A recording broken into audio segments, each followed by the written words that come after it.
Bienvenidos, hermanos latinoamericanos, a esta décimo primer Congreso de Interfaces de la Facultad de Diseño y Comunicación de la Universidad de Palermo. No es la primera vez que participo, es un gran honor que me hayan invitado como moderador, para encontrarme con profesionales de distintos países a los cuales me gustaría definirlos, como dice el autor Carlos Fuentes en Valiente Mundo Nuevo: somos indo-afro-ibero-americano, polirraciales y multiculturales. Entonces, hoy nos encontramos aquí, todos docentes experimentados en diversos niveles, para compartir experiencias pedagógicas. Yo obviamente compartiré la mía al final de todo. Este es el Congreso de Creatividad, de Tecnología e Innovación de Calidad Educativa, la Comisión 5A de Pedagogía e Innovación Interdisciplinar. Va a durar desde las 10 a.m. hasta las 12 a.m. Comenzaremos la primera ponencia, sin más rodeos y yendo al grano, con la exposición de Mariana Arroyo, Lucrecia Agustina Sotelo y Juana de las Mercedes Piñero. Su tema es condiciones de accesibilidad y apropiación de las TIC en el nivel superior. Les solicito sujetarnos a los 10 minutos de tiempo. Podemos empezar. Bueno, buenos días. Soy Mariana y bueno, me encuentro yo para presentar la ponencia. Ahí comparto pantalla.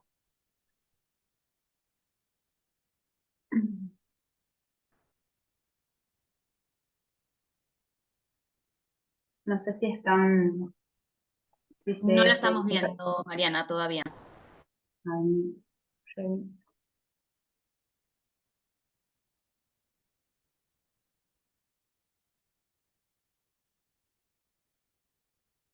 Mm,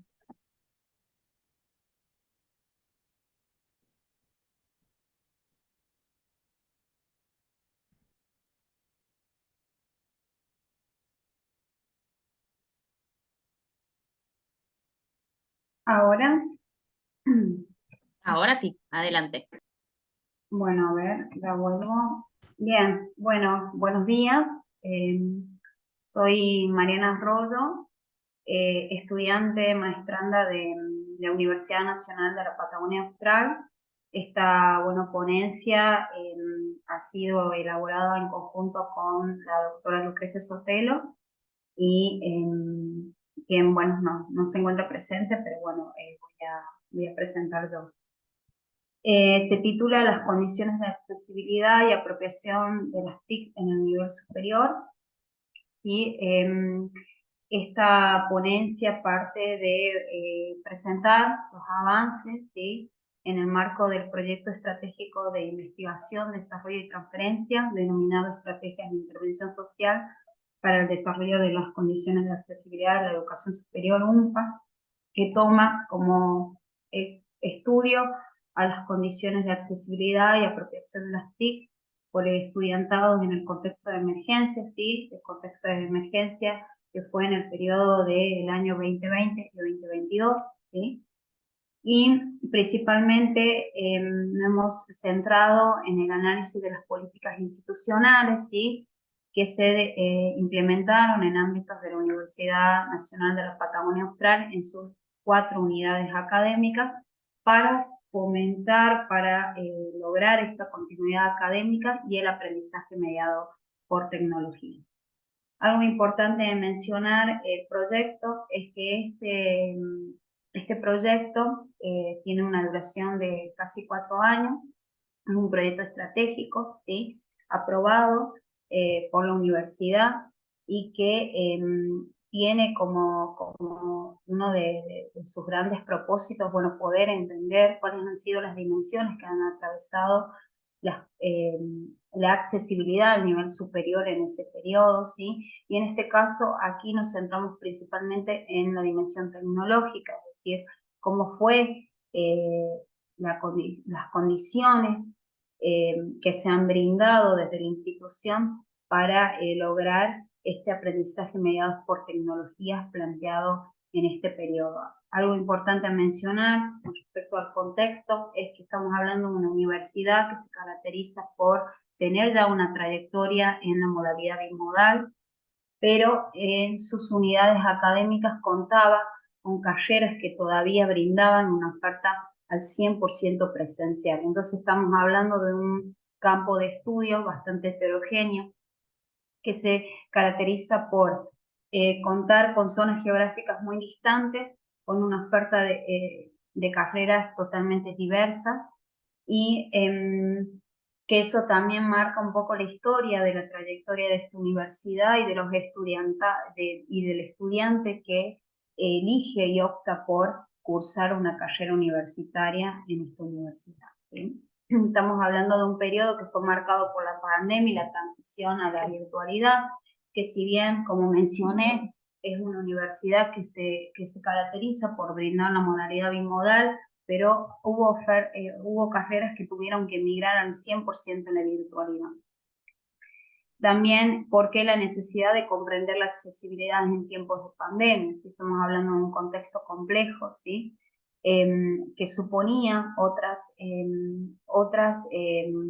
políticas, ¿sí? Para poder acompañar a la sostenibilidad de las trayectorias educativas, sobre todo aquellas pensadas en el ingreso, permanencia y egreso, ¿sí?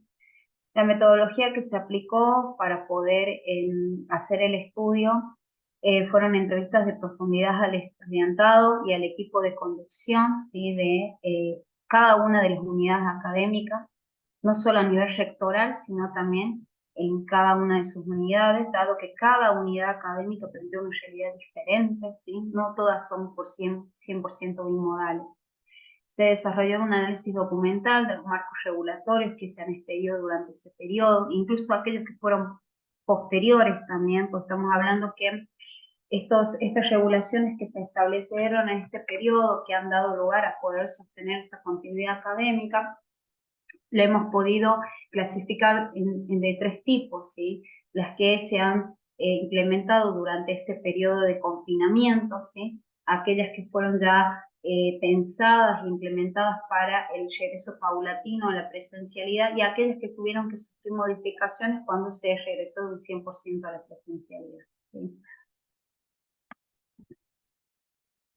En cuanto a las políticas institucionales que se han implementado durante este periodo, incluso posterior a la pandemia, hemos identificado aquellas que se han centrado en dotar, ¿sí? al personal y al estudiantado de equipamiento y de conectividad. Se brindaron becas de conectividad para poder sostener la virtualidad.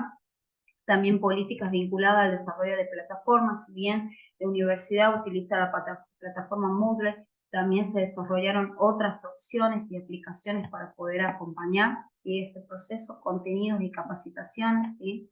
Algo muy interesante que se desarrolló en ese periodo fueron las mesas de ayuda, ¿sí? Para que el estudiantado pueda consultar sus trámites administrativos, porque una de las dimensiones que nosotros hemos identificado que ha sufrido mayor cambio durante ese periodo fue aquella referida a lo administrativo y organizativo de la universidad. Una de las dimensiones que consideramos que le costó más poder transicionar hacia la virtualidad, dado que la mayoría de las regulaciones plantean que los trámites tienen que ser presenciales. Eso fue un gran desafío para el estudiantado y es algo que se mencionó mucho en las entrevistas como una dificultad para ellos poder sostener sus trayectorias a la par de poder lograr estos trámites que son necesarios para poder continuar una carrera universitaria. Uno de ellos, por ejemplo, el proceso de pedido de equivalencia, que no es menor, así que condiciona en parte la continuidad o discontinuidad de una trayectoria. En cuanto a la experiencia del estudiante, algo que se vislumbró en las entrevistas es, bueno, este uso de las TIC que ellos hacían, pero asociado a los saberes que consideraban que tenían que poseer ellos para poderlas incorporar. Algo que hemos identificado en los relatos del estudiantado es estos saberes que ellos consideraban que no tenían para poder hacer un buen uso de las tecnologías. Si bien ellos utilizaban la plataforma, pero había algo de ese saber técnico que ellos no poseían, y estamos hablando principalmente de aquellos estudiantes adultos, ¿no? Que consideraban que tenían una gran diferencia en cuanto a los saberes con sus otros compañeros que son de generaciones más jóvenes. Y esto nos llevó también a poder comprender, ¿no? Y entender la experiencia del estudiante en relación con la tecnología, es decir, cómo ellos establecían vinculaciones con las tecnologías, no solamente para una instancia de una actividad, sino también para todo el proceso de su trayectoria estudiantil, que no solamente contempla el cursado, ¿sí? Y asistir a una clase, sino también estos trámites que requieren dar continuidad a una carrera. En este sentido, comprendemos que la apropiación de las tecnologías es una práctica, ¿sí?, que realizan sujetos y que con ella y que a través de ella pueden acceder, aprender y dotar de sus sentidos de prácticas vinculadas tanto en el aprendizaje como otras, pero en un marco de un contexto social que se presenta desigual, ¿sí? Muchos de estos estudiantes, si bien asisten a una institución que brinda una carrera bimodal, algo que se resaltó mucho en la entrevista es que ellos provienen de zonas geográficas muy distantes, que invierten un montón para poder asistir a las unidades académicas, muchos de ellos a veces de 4 a 8 horas, ¿sí?, de viaje. La mayoría son estudiantes adultos, ¿sí?, que ya tienen una trayectoria de vida, una familia, y eso también ha sido parte de este contexto, ¿no? Y acá nos lleva a pensar que la apropiación no se da de una forma unívoca o ideal para todos, sino que también hay que pensar y comprender el contexto social de donde partimos para entender esta apropiación, y sobre todo que estamos en un contexto de emergencia. Y el exportado las tecnologías en este contexto también poseen habilidades cognitivas y sociales diferentes, ¿sí? Eso era un punto de partida necesario para nosotros, porque no podíamos decir que hubo una apropiación de la tecnología al 100% y que fue de forma igualitaria. Si bien existieron políticas, ¿sí?, a nivel institucional que proporcionaron y dotaron de tecnologías y de capacitaciones a los estudiantes, hay algo que hemos identificado que tiene que ver con estos saberes que ellos necesitaban poseer, ¿no?, que ellos nos mencionaban. Yo necesito también saber cómo prender y apagar la computadora, pero también en qué momento tenía que prender y apagar la cámara, ¿no?, que tienen que ver con los técnicos, pero también tienen que ver con aquellos que se han apropiado en su cotidianidad, ¿no? Entonces aquí estamos ante prácticas diferenciales en cuanto al uso de la tecnología. Para cerrar, conclusiones preliminares, las condiciones de acceso a la universidad continúan presentando desafíos, incluso hoy se han acrecentado después de la pandemia, ¿sí? Los estudiantes deben adaptarse a nuevas dinámicas de aprendizaje. Hoy estamos hablando de un contexto de hibridez. La pandemia también destapó y visibilizó y profundizó algunas desigualdades socioeconómicas, pero también referidas a las habilidades tecnológicas, especialmente de los ingresantes adultos. Y la virtualidad, aunque ofreció grandes oportunidades para dar continuidad a trayectorias educativas, ¿sí?, también presentó inequidades en cuanto al acceso a las tecnologías, en tanto a la conectividad, pero también en cuanto a su uso, ¿no? Entonces eso como aspectos principales, y que me parece que nos ha brindado esta investigación, que todavía sigue en su curso de análisis, pero que bueno, lo dejo para las conversaciones posteriores. No sé cómo estoy de tiempo. Ya cumpliste el tiempo, Mariana, así que si quieres Bueno, cerrar. muchas gracias. Ahí cierro la presentación. Bueno, muchas gracias por la presentación. La verdad que en el caso, quiero hacerte un breve comentario, ya que yo también trabajo en nivel universitario, lo que percibí que las universidades nacionales, como la Universidad Nacional de La Plata, en mi caso, desarrollaron plataformas porque tienen equipos técnicos de informática capaces de generar todo un software y todo un hardware disponible. Pero en los niveles medios de educación secundaria, de adultos y de adolescentes, se presentó un problema de hardware, que era que no disponían de buenas conexiones a Internet como la fibra óptica, y no tenían plataformas disponibles. O sea que el software se terminó convirtiendo en el WhatsApp. O sea que es la gran diferencia que yo noto de lo que sucedió en Argentina, en la República Argentina, en las escuelas medias y en las universidades. Muy interesante, me encantaría seguir charlando, pero el tiempo apremia. Vamos a dar paso a María Isabel Salinas, que va a exponer sobre evaluación formativa digital, acompañar y retroalimentar el aprendizaje con tecnología. Una cosa que me había olvidado, les pido que se presenten ustedes, que es mejor, y desarrollen el tema con su presentación. Así que les cedo la palabra. Bueno, buenos días a todos, gracias. Mi nombre es Isabel Salinas y pertenezco al Departamento de Educación de la Universidad Católica Argentina y bueno, voy a compartir con ustedes esta experiencia que estamos desarrollando en el departamento. Ahora les comparto pantalla.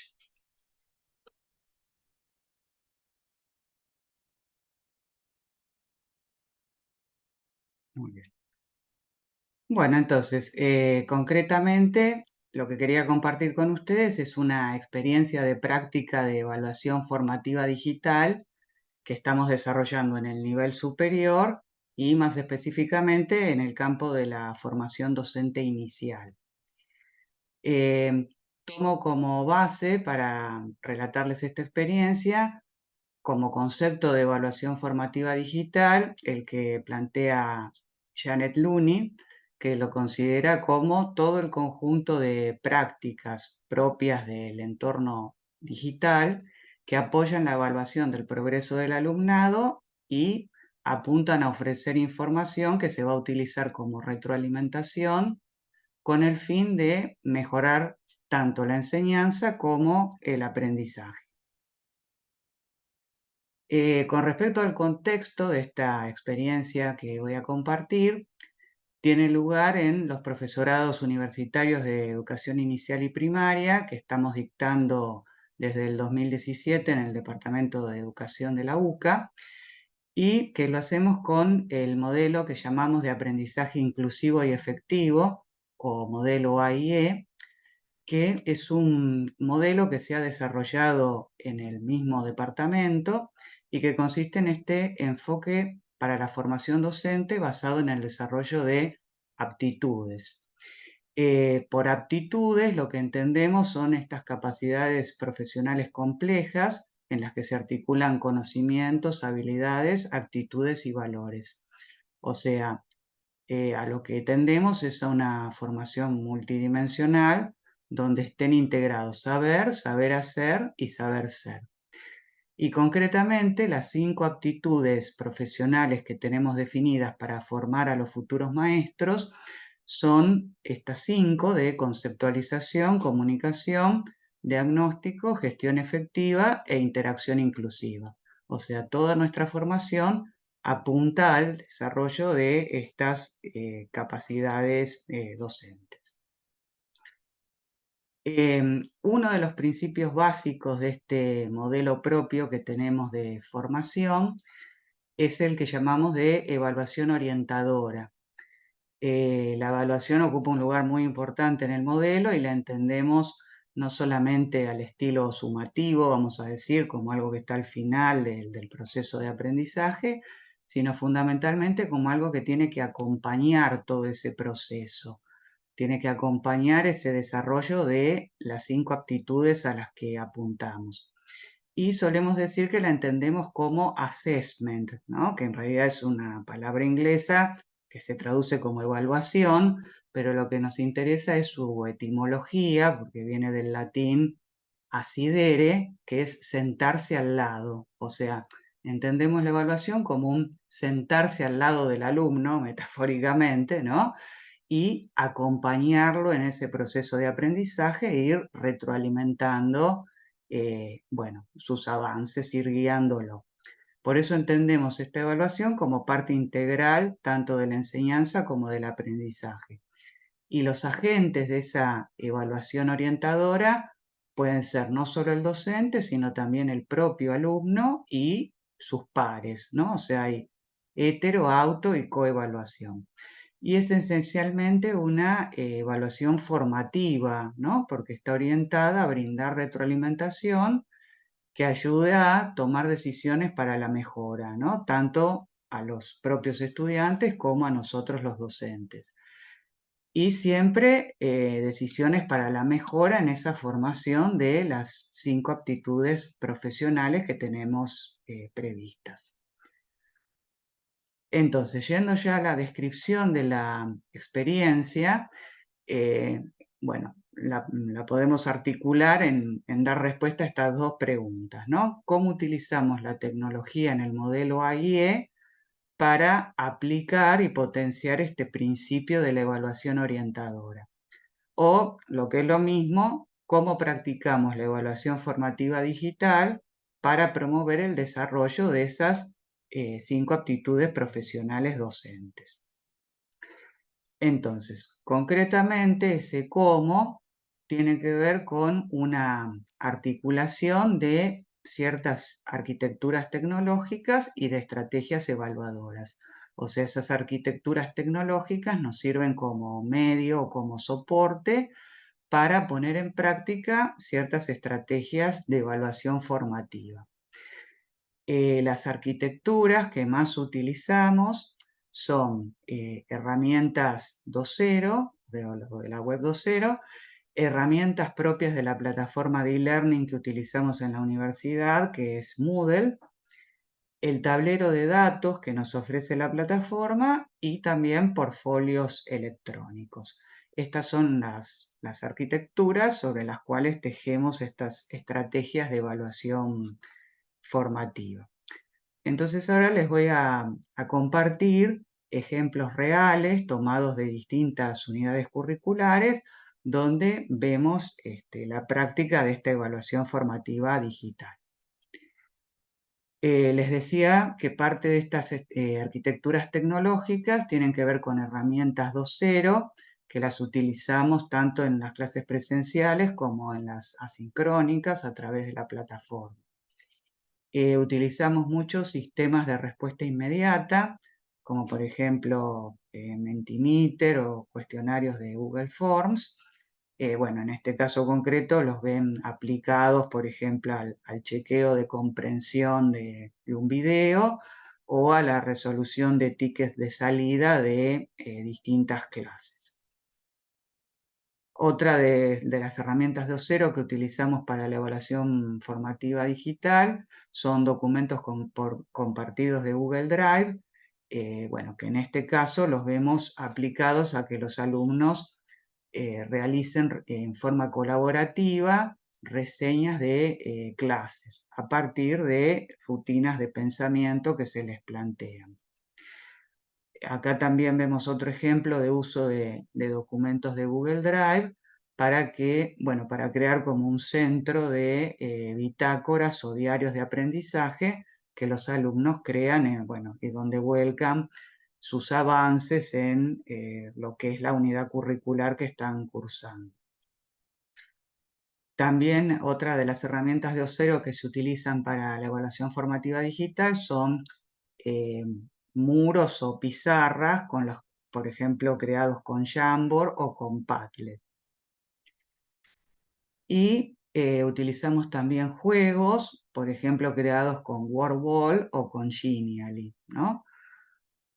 Todo esto, bueno, siempre tratando de obtener esa información que le sirva tanto al alumno como a nosotros docentes para saber cómo los alumnos están logrando desarrollar esas aptitudes profesionales.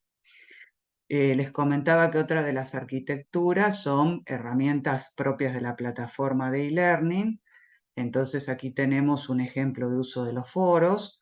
En este caso, bueno, para desarrollar que los alumnos demuestren su comprensión de una bibliografía a través de la resolución de una rutina de pensamiento. También dentro de las herramientas de la plataforma que utilizamos para evaluación formativa digital está el recurso libro, que en este caso se usó como soporte para que los alumnos resolvieran un escape room. La herramienta tarea también la utilizamos mucho, que nos la ofrece la plataforma, y la utilizamos para que los alumnos entreguen lo que llamamos sus desempeños, donde tienen que dar evidencia del logro de estas aptitudes, entregan esos desempeños y lo acompañan siempre de su propia autoevaluación de ese logro, y nosotros como docentes, a través de la misma herramienta, les enviamos la retroalimentación a través de una rúbrica, ¿no? Utilizamos mucho las rúbricas para retroalimentar ese desempeño que ellos han elaborado.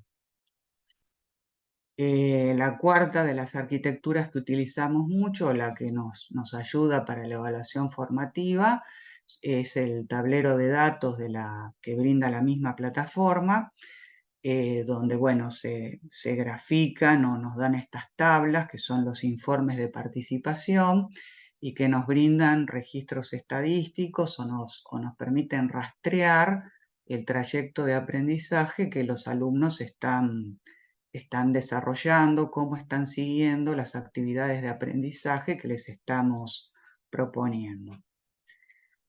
Y finalmente, algo que creemos que es muy interesante y bastante innovador en el modelo y que lo utilizamos para la evaluación formativa, es que los alumnos preparan sus portfolios electrónicos, que los realizan a mitad de carrera y sobre el final de la carrera los realizan con la herramienta Wix, y en estos portfolios electrónicos ellos seleccionan evidencias que van tomando de las unidades curriculares o incluso de las prácticas que realizan en las escuelas, donde tienen que demostrar o aportar evidencias concretas de cómo están desarrollando esas 5 actitudes. Y lo tienen que acompañar con una reflexión metacognitiva sobre sus fortalezas y debilidades. Y bueno, ya como conclusión, podemos decir que la tecnología nos ofrece distintas herramientas y entornos a través de las cuales podemos concretar el principio de la evaluación orientadora, que es propia de nuestro modelo, y que nos permite obtener información esencial sobre el nivel de desarrollo de las aptitudes previstas y retroalimentarlas. Por eso consideramos que la evaluación formativa digital es una práctica estratégica en nuestro modelo para poder cumplir con su fin propio, con su fin último propio, que es el desarrollo de las aptitudes profesionales en nuestros alumnos. Así que bueno, esto era entonces brevemente lo que quería compartir con ustedes sobre nuestra experiencia de evaluación formativa digital. Gracias. Muchas gracias por la ponencia. La verdad que a mí ya me ha disparado demasiada cantidad de preguntas. Entiendo que la Universidad Católica viene trabajando muy bien, por cuanto mi señora esposa cursaba la licenciatura en Educación de la Universidad Católica en La Plata, cuando vivíamos en La Plata. Así que conozco cómo trabajan muy bien. Este, pero tengo tantas preguntas. Por un lado, el tema de las clases sincrónicas y las clases asincrónicas. Se ha generado toda una situación donde hay clases que son presenciales que no pueden ser reemplazados. Y esto se conecta con la ponencia anterior sobre lo presencial y lo virtual que generó el COVID de la anterior expositora, que me quedó como en el tintero. Hay cuestiones que el COVID nos trajo a la virtualidad, y que la virtualidad mostró también por algún lado las grandezas de algunas instituciones que lograron resolver, porque tiene recursos humanos capacitados y también tiene recursos materiales y tecnológicos, y tiene software, y tiene CAD, y tiene plataformas. Pero también por otro lado, hubo un montón de cosas que no se pudieron aplicar en escuelas de tipo pública, pero no de gestión privada, sino de gestión estatal, porque los alumnos, tenemos un país que cae en la pobreza, y eso no le ha permitido acceder nuevamente a la tecnología, al hardware y al software y a las plataformas. Entonces, todo esto en realidad ha hecho entrar en crisis al sistema, a la educación en todos los niveles iniciales, primarios, secundarios, terciarios, universitarios. Obviamente que los niveles superiores universitarios lo han logrado resolver mucho mejor porque disponen de recursos, y los institutos terciarios de formación privada lo han logrado resolver mucho mejor que los institutos terciarios de formación estatal, que no lograron copiar ese modelo que las instituciones privadas de institutos terciarios de formación docente sí pudieron, imitando a las universidades. O sea que esto es lo que nos dejó la pandemia. Hermosa la exposición, la verdad que tengo 100 millones de preguntas para seguir interconectando, porque bueno, yo soy docente, mis familiares son todos docentes, y todo lo que ustedes dicen me toca, me llega de cerca, en el corazón, lo vivo día a día, pero el tiempo, como dicen, nos apremia y vamos a pasar a la siguiente exposición. Muchas gracias por tu presentación. Y Gracias a vamos a ustedes. pasar a la siguiente exposición, la retroalimentación de ideas y la gestión del conocimiento en aulas universitarias. Exponen López Tania y Márquez Arantes. Me suena Igual, ese si querés, Arante. continuamos con otro expositor porque no se encuentran en la sala. No se encuentra muy bien. Seguimos con narrativas transmedia en la universidad, estado de cuestión en México y Argentina. Expone Luis, qué apellido complejo, espero pronunciarlo bien. Bien, bien, bien, siempre. eh, Muchas gracias. Te cedo la palabra, Luis, estimado Muchas Luis. gracias. Muchas gracias, Federico. Bueno, primero que nada agradecer la posibilidad de la universidad de poder estar aquí, tal como dijo el profesor Anderson hace un ratito, estar en un espacio así tan multicultural, tan abierto y tan interesante es sin duda un privilegio. Lo que quiero contarles es que mi nombre es Luis Ugatovich, soy profesor doctor en comunicación social, trabajo en la Universidad del Este, tengo allí la dirección del observatorio en comunicación digital, tecnologías emergentes y educación, y al interior de ese espacio realizamos un proyecto de investigación sobre justamente eh, qué se está produciendo y documentando sobre narrativa transmedia en educación universitaria superior. ¿Por qué digo esto? Porque nosotros queríamos ver, y fue parte del proyecto, y voy a compartir pantalla si ustedes me permiten, el proyecto era tratar de recabar información publicada. ¿Sí? La idea era encontrar ponencias o artículos, ¿sí? Que dieran cuenta de experiencias concretas de utilización de narrativa transmedia en alguna, digamos, institución educativa formal de nivel superior. Podría ser curso de ingreso, podría ser, digamos, en ese sentido sabíamos que no iba a ser muy grande la cantidad que íbamos a encontrar, entonces se volvía necesario ser lo más abiertos posibles. A modo de resumen, he encontrado aquí, por un lado, por supuesto, como les decía, el objetivo general tenía que ver con esto entre 2017 y 2021, y también mencionábamos que no nos interesaba tanto si la modalidad era presencial, híbrida, a distancia. ¿Por qué? Porque nosotros ya habíamos hecho una exploración, como cada uno y cada uno de ustedes, que antes de una investigación salís a ver un poco, a ver si es posible, y habíamos encontrado poco. Pero también habíamos encontrado poco en torno a investigaciones que lo hicieran, que lo contaran. Entonces nos animamos a hacerlo aún a riesgo de que nuestro corpus no sea muy sustancioso. Y lo que queríamos ver era las dimensiones pedagógicas, didácticas y comunicacionales involucradas.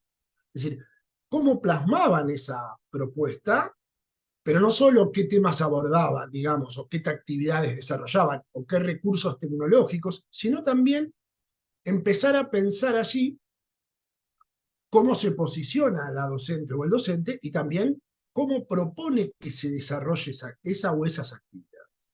Por eso elegimos una metodología cualitativa, hicimos un análisis de contenido y una exploración bibliográfica, porque, insisto, no nos valía ninguna experiencia oral. Teníamos lo sistematizado. Y a partir del marco teórico elegimos 3 conceptos que nos parecía fundamental. Primero, entender narrativa transmedia según Scolari, como para poder organizar y discernir qué era y qué no.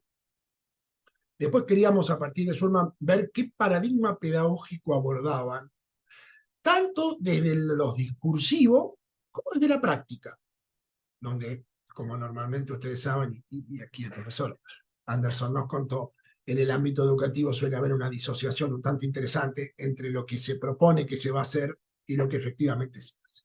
Y por último, nos parecía interesante el concepto de mediación pedagógica para entender este abordaje particular de una acción docente en la que se supone hay una vinculación, un desarrollo con la tecnología. Suponemos que un proyecto de narrativa transmedia debe necesariamente establecer algún tipo, no digo obligatoriamente, pero digamos, algún elemento ligado a la tecnología. Como verán, nuestro corpus ha sido más bien escueto. Hemos encontrado solamente 3 de Argentina y 3 de México. Y eso nos marca una de las primeras conclusiones a las que arribamos, y es que estamos convencidos en el equipo que no son las únicas. Lo que ocurre es que hay 2 elementos o 2 obstáculos muy significativos. El primero es la no documentación de las prácticas, de la práctica docente. No hay tanto. Y por el otro lado, menos hay de que ese material cobre el formato académico para ser presentado en un espacio. Y probablemente ahí empiecen a jugar elementos que tengan que ver con cierta desautorización histórica de la voz del docente como productor de conocimiento, considerando que hay como un espacio, ¿no? Y una serie de sujetos que son los que estarían encargados de la producción teórica, y las y los docentes, incluso en un nivel universitario, solo estarían ahí para una suerte de transmisión eficiente de determinados contenidos. Y aquí queremos contar cuáles han sido los proyectos. Hemos encontrado, en el caso de Argentina, todas universidades públicas, la Universidad de Córdoba, de La Rioja y de San Martín, UNSAL, de El Salvador. Después, de México, de Morelos, de UNAM y de Puebla. Lo que tiene de interesante cada uno de estos proyectos que hemos podido ver es que, voy a resumir esto porque es muy largo de leer y es lo más importante. Lo primero que tenemos que mencionar es que los 6 proyectos definen narrativa transmedia por Scolari. O sea, la unicidad en torno a que el concepto es el que definió el autor es muy significativa. Y eso facilitó enormemente el análisis, porque se supone que todos estábamos hablando el mismo idioma. Después hay una propuesta que se referencia con el constructivismo y que se nota un poco más en las propuestas de México que en las de Argentina, aunque en las de México, ¿cuál es la primera debilidad? Grupos muy numerosos, grupos de 50 estudiantes, en donde claramente pensar una propuesta colaborativa es muy dificultoso.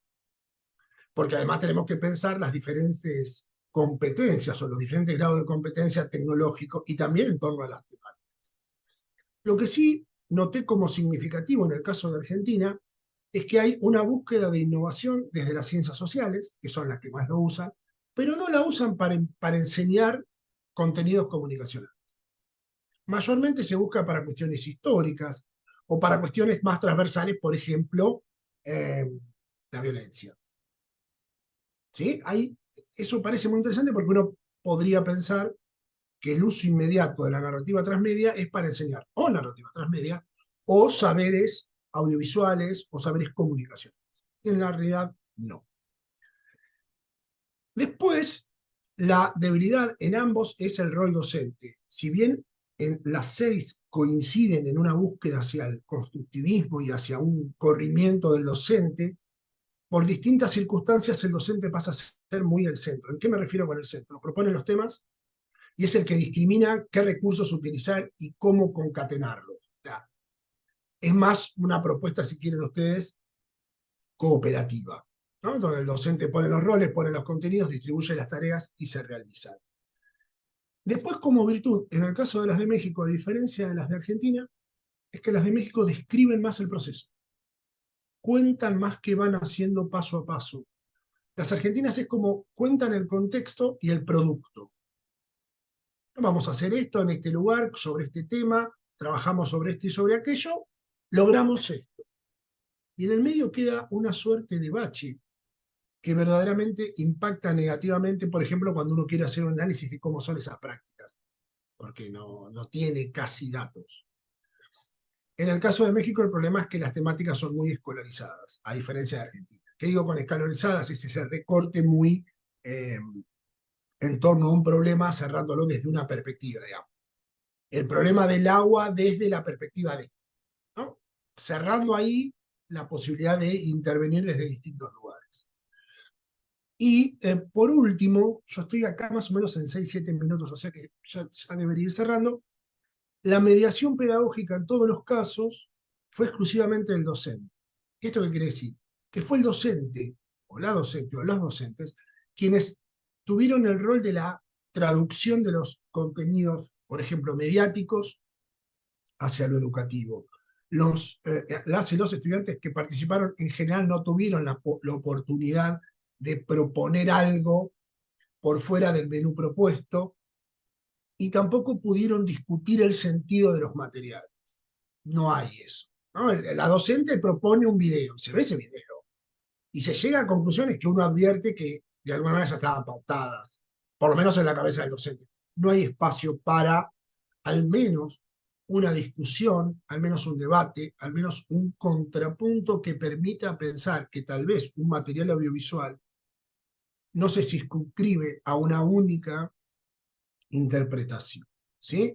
Entonces, notamos esta cuestión sobre la narrativa transmedia, la idea del constructivismo más declarado, más que desarrollado, y claramente una mediación pedagógica en la que interviene demasiado el docente, y es curioso porque en muchos casos, cuando se está hablando de narrativa transmedia, aparecen videos, o aparecen hilos de videos, o aparecen memes en donde uno sospecha que tal vez las y los estudiantes tengan algo muy valioso para decir, lo cual no significa sacar al docente, ¿eh? No estamos, sino que llama la atención eso. Y por último, en términos didácticos, no se articuló con ninguna otra actividad. Es decir, no está enganchado en un aprendizaje en proyectos, no está articulado con una aula invertida, no está articulado ni con un STEAM. No, es como una tarea común a la que se le agrega ciertos dispositivos, ciertos lenguajes, y en base a eso se trata de enriquecer el proceso, pero que no sea más que eso, ¿sí? Más que un proceso tradicional enriquecido. Muchísimas gracias. Creo que estoy con el tiempo, ¿no? Excelente, excelente. Muchísimas gracias.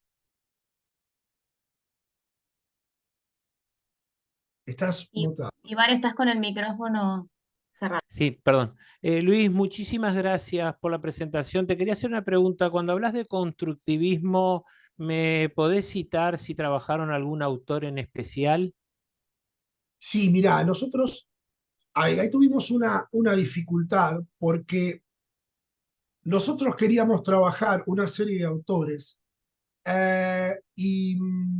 espérate porque estoy buscando exactamente el informe para poder darte cuenta de esta respuesta, porque fue un asunto muy interesante que se suscitó en función de los autores que querían poner los participantes de México y los que Sí, queríamos poner nosotros. me Y eso gustaría. suscitó una suerte de súper interesante intercambio en el que Seguro.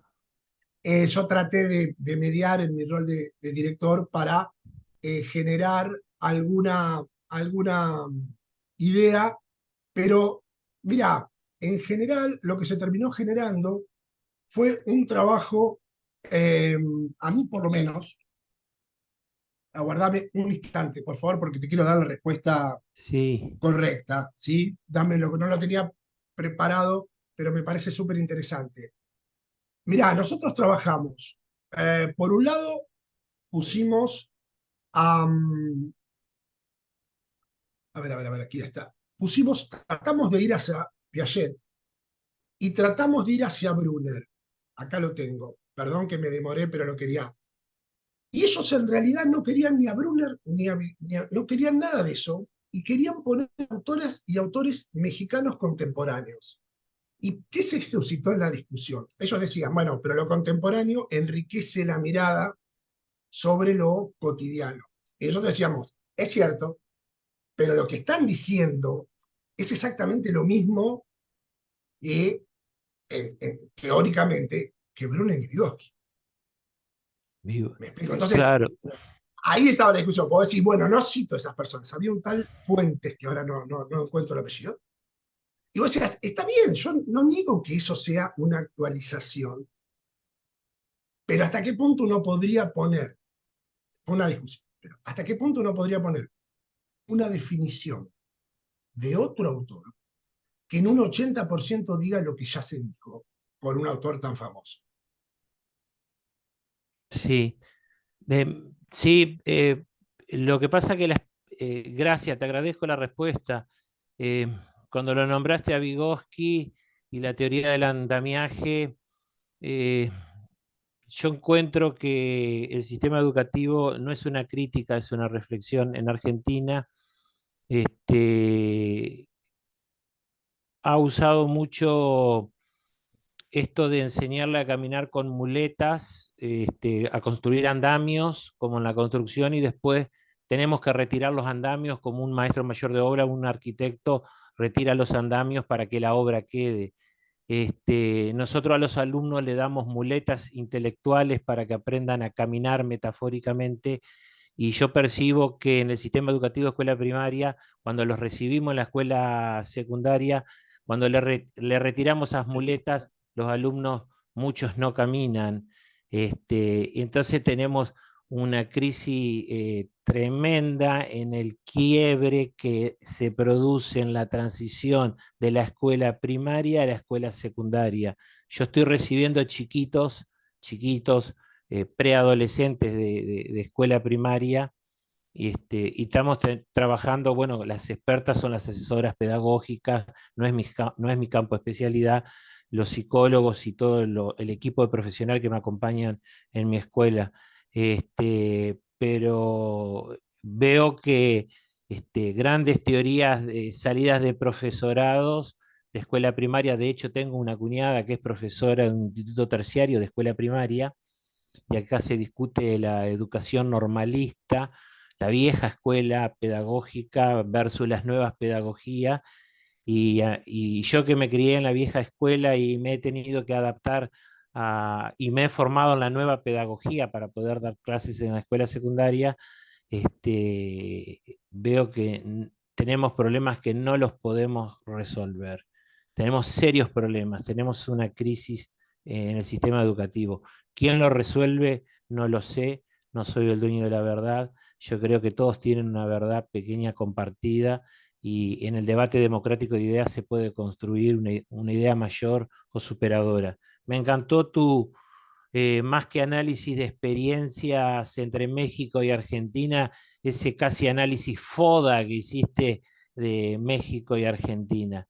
Eh, Argentina le debe mucho a México.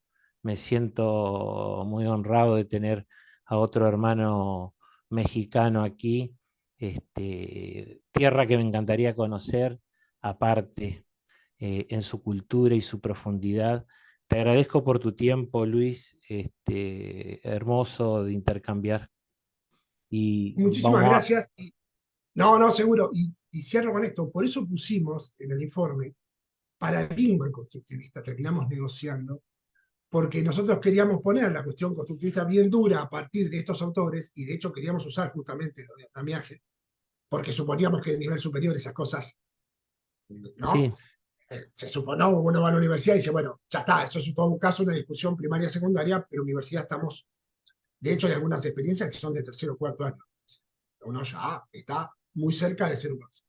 Y terminamos poniendo paradigmas justamente para tratar de llegar a un punto de acuerdo que nos permita avanzar con lo más importante, que es la investigación y no la discusión en torno a qué. Muchísimas gracias por escucharme y aquí me quedo. bueno, vamos a dar pasos a la siguiente ponencia. Eh, Susana de Fátima Fardín, y otro apellido complejo de pronunciar. Me gustaría que se presenten Martina y Sinardo Guzmão sobre el lenguaje de signos en Brasil relacionado con el aprendizaje de los estudiantes de educación de jóvenes y adultos. Olá, bom dia, professor Anderson. Somos as únicas brasileiras aqui na sala, então vou tentar falar pausadamente e eu peço desculpa porque eu não consegui habilitar a minha câmera, mas estamos na sala, eu e a Suzana. Então vou partilhar aqui o material que nós organizamos para nós conversarmos sobre o que trouxemos nessa sala. Ok. Nós somos, então, aqui do Brasil, né, dessa região. Eu trouxe aqui o material o mapa para situar vocês, já que são de outras realidades. Vou tentar passar aqui, só um momento. Aí. Então, aqui, ó, o Brasil, nós somos do estado do Rio Grande do Sul, aqui na pontinha, bem abaixo. É aqui nosso estado e aqui que nós fizemos a nossa pesquisa. Estão situadas nossas universidades, porque nós somos duas pesquisadoras doutorandas de universidades diferentes e pesquisamos em uma escola nossa. E aqui, então, eu aproximei o mapa do Rio Grande do Sul para que vocês possam observar a escola que nós vamos tratar, que nós trouxemos esta prática pedagógica, é da região metropolitana aqui de Porto Alegre, nesta regiãozinha aqui. E a minha universidade é em Porto Alegre e a da Suzana aqui em Santa Cruz do Sul, próximo a ela. E aí nós tentamos aproximar nossas duas pesquisas, então, que ela é intérprete de Libras, está pesquisando sobre esse profissional, e eu trago, então, a educação de jovens e adultos, que é uma política muito importante aqui no Brasil, tendo em vista que ela é voltada especialmente para os trabalhadores, estudantes, e é o que a gente quer, né? Quanto mais estudo e qualificação os trabalhadores tiverem, se espera que o país seja um país mais desenvolvido. Então, por isso, essa política é muito importante aqui, é fundamental que se assegure qualidade e que se assegure que realmente eles aprendam. E aí nós trouxemos, então, essa realidade aqui, ó. Nós pesquisamos que nós temos alunos matriculados, alunos surdos matriculados na educação de jovens e adultos. Então, a educação de jovens e adultos, por si só, ela tem uma especificidade bem diferente, porque são estudantes que ficaram fora da escola há muitos anos, que não deram muito certo no ensino regular da educação básica do ensino médio, acabam indo, então, procurar essa educação específica, que é uma educação em tempo mais curto, ela é em 3 semestres, forma o que nós chamamos de nível médio aqui no Brasil. Então, além disso, os estudantes surdos têm uma outra dificuldade. Por serem surdos, eles têm essa dificuldade de entender o que os professores estão ensinando. Além da dificuldade de terem ficado de fora, né, que já é específico deles. Então, nós trouxemos esse trabalho aqui, procurando destacar uma escola referência que nós temos aqui no estado do Rio Grande do Sul, que ela tem professores chamados bilíngues. Eles são professores das suas áreas, mas eles também são professores que trabalham com a linguagem brasileira de sinais, que é Libras. Então, facilita mais uma ação de permanência desses estudantes. E para que consigamos contemplar a aprendizagem deles através disso. Um professor que é da sua área, ele vai ensinar de acordo com a sua área, mas ele também está habilitado para transmitir para os estudantes surdos através da linguagem de sinais, garantindo dessa forma a maior aprendizagem dos estudantes. A Suzana vai dar uma falinha aqui sobre isso, que é da linguagem de sinais. Eu vou pedir desculpas, eu estou num espaço de bastante movimentação de pessoas e falas, então pode ficar um pouquinho interrompido, participando de um outro momento também ligado à educação de surdos. Meu nome é Suzana, eu sou professora de surdos e sou intérprete de Libras, então a minha experiência como profissional me habilita a falar um pouquinho sobre esse sujeito que teve uma educação interrompida ou que de repente ele nem foi matriculado numa escola comum do ensino básico do estado do Rio Grande do Sul, onde é o nosso ponto de pesquisa, o nosso foco e o nosso espaço, o nosso ambiente. Então, o sujeito surdo, ele é uma minoria, né? A língua de sinais, ela é a língua deste sujeito, é a língua de comunicação e, portanto, é a língua de aprendizagem. Se esse sujeito não tiver contato, se ele não souber a língua de sinais, ele não vai aprender uma língua oral, no nosso caso, a língua portuguesa. Pela legislação brasileira, o sujeito surdo tem o direito de aprender usando a sua língua natural, ou a língua mãe, que é a língua de sinais, mas ele tem que aprender a sua segunda língua escrita, na modalidade escrita, que é a língua portuguesa. Essa escola, ela é uma escola totalmente de surdos, ela não tem ouvintes na escola Padre Reus, que é a escola da cidade de Esteio, no Rio Grande do Sul. E se a gente observar os números, ou os dados, eles são muito pequenos. Então a gente quer saber aonde está este sujeito, porque a gente sabe que, como qualquer outro cidadão brasileiro ele acaba abandonando a sua fase em tempo hábil escolar para poder trabalhar. O surdo no Brasil, ele ganha um benefício, e muitos destes surdos acabam não se escolarizando porque as famílias acabam achando que ele não vai precisar disso, que ele já está garantido por ter esse benefício que ele ganha, que é um valor que ele ganha do governo federal. Só que quando ele chega na sua fase adulta, ele se descobre cidadão, e ele, como cidadão, ele também quer se alfabetizar, ele também quer aprender. E aí, então, para onde ele vai? Ele vai ser matriculado numa escola, porque no estado do Rio Grande do Sul nós temos escolas de surdos, mas na sua fase, digamos assim, que normal, né, na sua idade normal. E esse sujeito que já está com seus 25, com seus 30 anos, e no caso, há mais do que isso, para que espaço esse cidadão vai?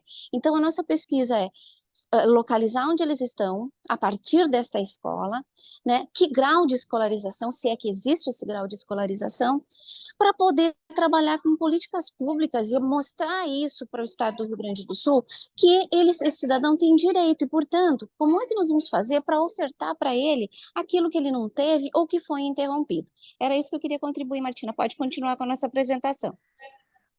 Ok. Então, vou tentar agora seguir aqui rápido, né, para dizer então desses jovens adultos, que eu já falei um pouquinho. Eu trouxe um número aqui bem importante, que é daí que a gente está partindo. A população brasileira tem quase 80 milhões de jovens entre 19 a 70, de pessoas jovens, adultos e idosos, né, entre 19 a 70 anos, que é o público da EJA, fora da escola.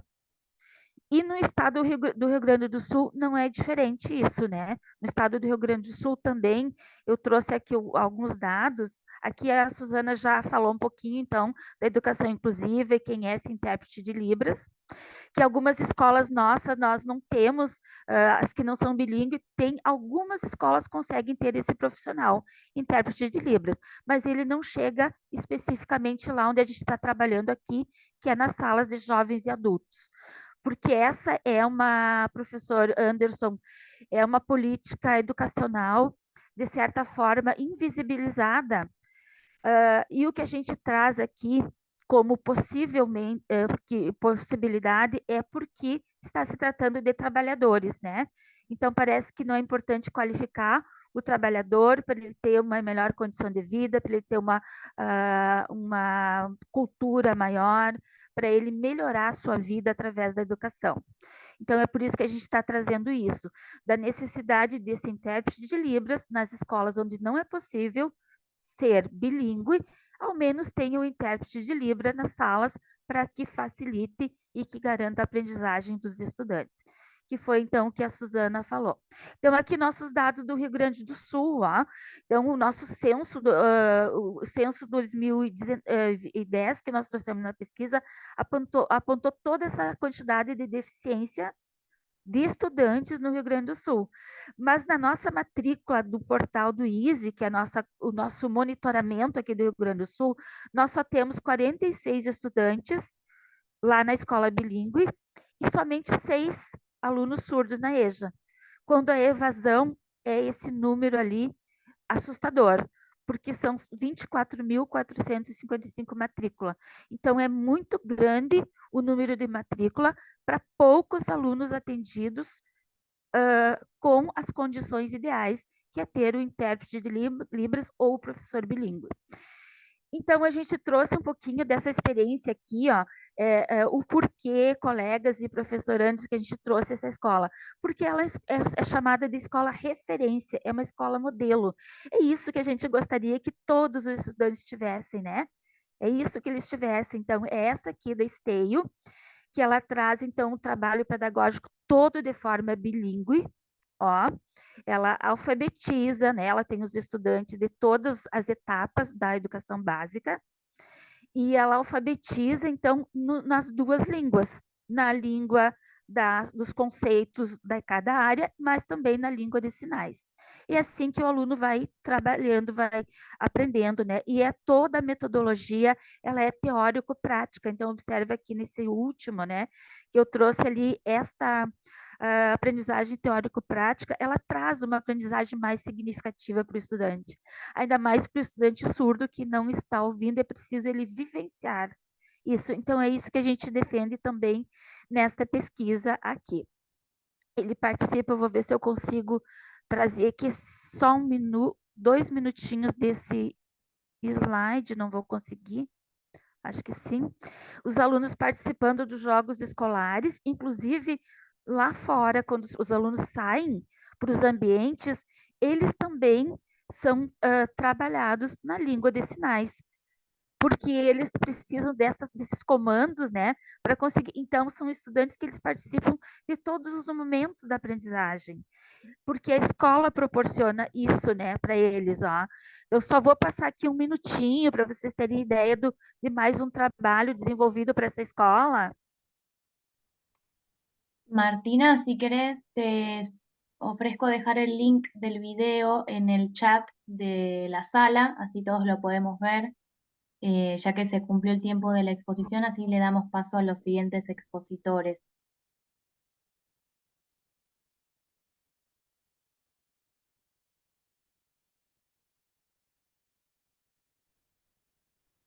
Como vocês podem perceber,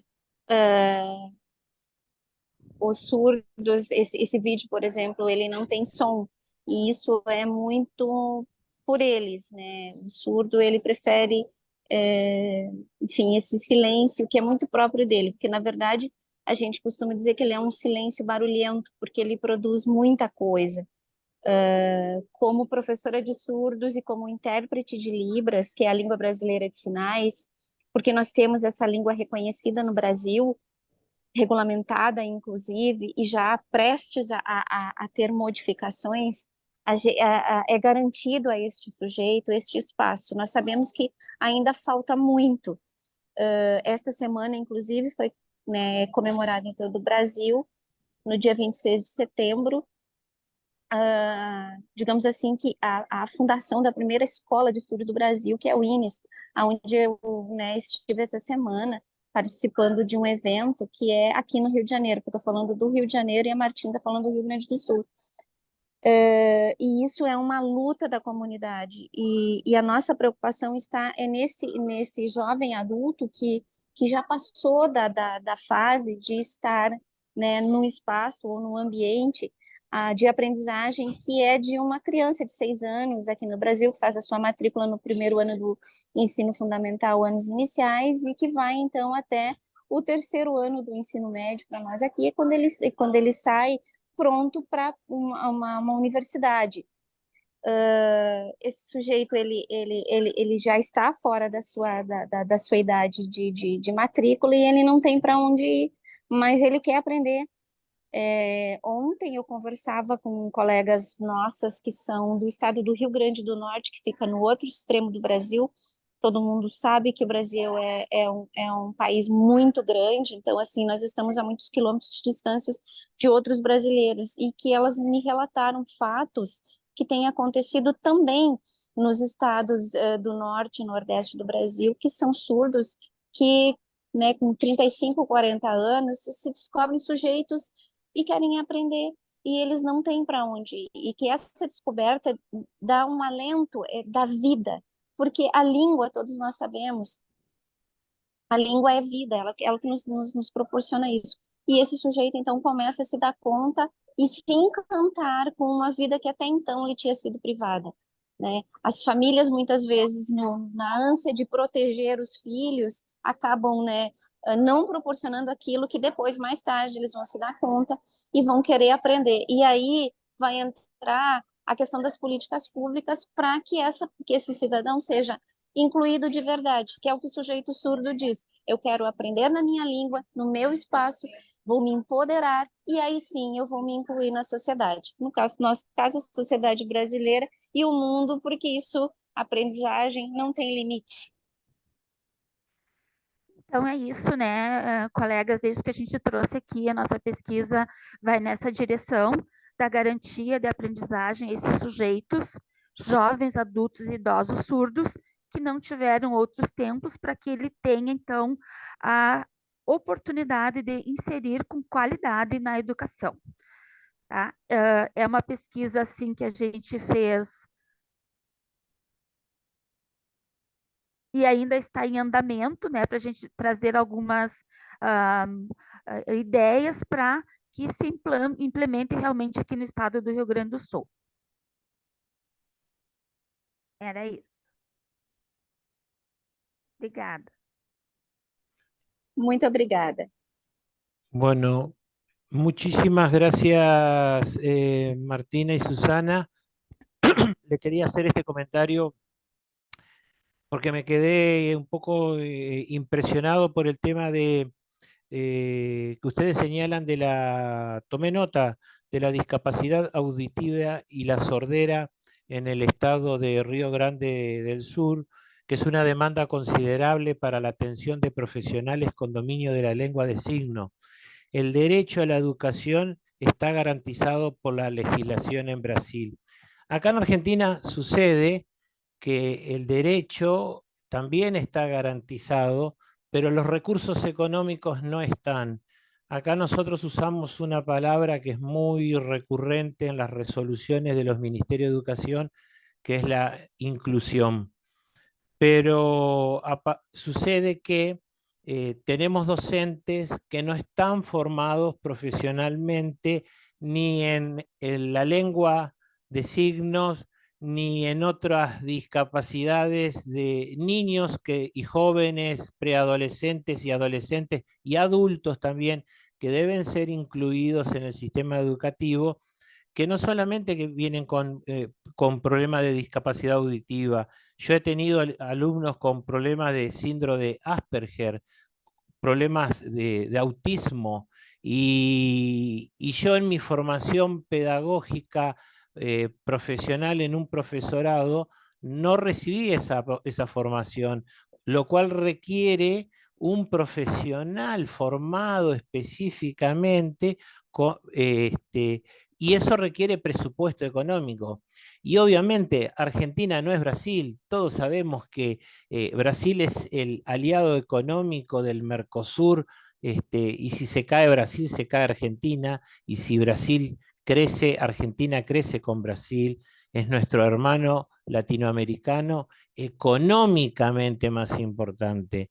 No quiere decir que los demás países no sean más importantes, es con los cuales hacemos negocios productivos y económicos. Entonces tenemos una ley educativa que está legislada igual que en Brasil, en Río Grande do Sul, pero no están los recursos y no están los profesionales. Y entonces en la práctica lo que sucede es que un profesor termina haciendo lo que puede de manera incorrecta y de manera poco profesional por no tener la capacidad o la formación, porque el Estado no tiene los recursos, porque como es de bien conocimiento público, el país sufre de mucha pobreza e inflación tristemente. Así que me quedé pensando esta cuestión de que Brasil lo pone en la ley, en la letra, lo escribe y lo cumple, porque obviamente cada vez que gana un presidente en Brasil, Estados Unidos está interesado en Latinoamérica por saber qué presidente asume en Brasil. Es así, no lo podemos discutir. Brasil es una potencia latinoamericana y es nuestro principal socio en la Argentina. Muchas gracias por la presentación. Vamos a dar paso. Era un comentario que les quería hacer comparativamente con lo interesante de lo que pasa en Brasil y lo triste que sucede por la falta a veces de equipos que requieren muchos recursos económicos acá en mi país. Vamos a dar paso a la siguiente ponencia sobre prácticas pedagógicas post pandemia. Uf, qué tema, la pandemia. Se vuelve a conectar nuevamente con la primer ponencia. Van a desarrollar Guadalupe Rodríguez y Silvina Romero, a quienes le voy a ceder la palabra, voy a dejar que se presente y desarrollen. Bueno, muchas gracias. Primero, muchas gracias a la universidad por permitirnos este espacio para compartir nuestra experiencia. Como bien decía, Celesta Guadalupe, les comento que trabaja ese. Guadalupe, ¿querés representarte? Si continúo. Sí, buenos días. Mi nombre es Guadalupe Rodríguez. Junto con Silvina trabajamos en el ciclo de complementación de la licenciatura en educación en la Universidad KS. Y bueno, hoy venimos a contarles un proyecto de investigación que estamos haciendo con un equipo donde, como dice justamente el título de nuestra ponencia, vamos a analizar las prácticas pedagógicas post pandemia. Cuando estés lista, Silvi.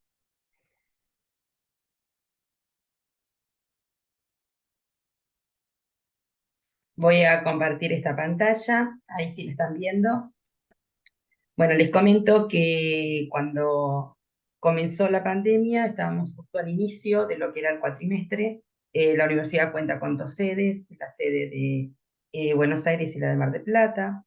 Y cuando surge lo de la pandemia, en el 2020, en marzo, la Argentina toma la decisión del aislamiento social preventivo obligatorio, que comenzó un 31 de marzo del 2020 y finalizó, se extendió hasta el 31 de enero del 2021. Esto generó que la universidad teníamos esta ventaja de que ya contaba con plataforma Moodle, que tenía carreras a distancia, una larga trayectoria en todo lo que era educación a distancia, por lo cual en forma inmediata se comenzó el cuatrimestre. Había carreras que en sus cátedras tenían varias cátedras que ya contaban con las aulas virtuales, otras que no, que inmediatamente se pusieron a disposición 2 cuestiones. Por un lado, la generación de las aulas virtuales de aquellas cátedras que no contaban con ese espacio y a su vez la formación de los docentes para que pudieran justamente implementar el Moodle, ¿no? Implementar estas aulas. Una de las cuestiones que también se abordó es que, quiero comentar antes de seguir, que también nos acompañan 3 colegas más que se encuentran presentes, pero que también participan de esta investigación, que es Malvina Monsalvo, Beatriz Fernández y Laura López Blanco. Esta investigación surge justamente de pensar cuáles son aquellas prácticas que se hicieron en estas 3 cuestiones. Por un lado, qué se hacía previo a la pandemia, qué fue lo que se hizo en la virtualidad durante la pandemia y cómo empezamos esta nueva presencialidad, que ya todas las carreras volvieron en el 2022. En el 2021, en el segundo cuatrimestre, algunas volvieron en forma bimodal, pero después ya muchas de las cátedras decidieron volver a la presencialidad. Entonces, ¿qué sucedía en este nuevo espacio, en esta nueva manera de pensarse estas prácticas? A ver si puedo pasar, vamos a pasar a la segunda.